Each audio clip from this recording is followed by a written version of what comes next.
Mayiki lesisikolo babelethi bathole imlayezo ebakhombela ukuthi bazokuthatha abantwana babo nge-hour lethoba ekuseni namhlanje ngonobangela ukuthi siyanyuka isibalo sabafundi abatheleleke ngengogwana i-COVID-19 kunye nabachidelene nabathelelekileko.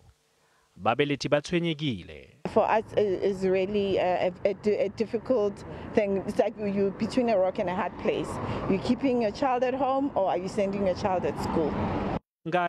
Kunesinye kodwa isikolo i-War School Rob Ferreira naso sivaliwe. It's like around White River. So if it's in White River with the babies, with the kids, it's very scary because I might take it home and when I'm old. We as parents do feel our children obviously needs the education, they need their sport. So first they lost their sport. But in the end it's about the health and safety of the children as well as the teachers.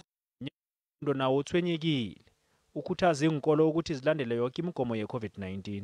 What as the department is that out of the 1,700 schools, we've got 7 schools that reported 18 new positive cases in the province.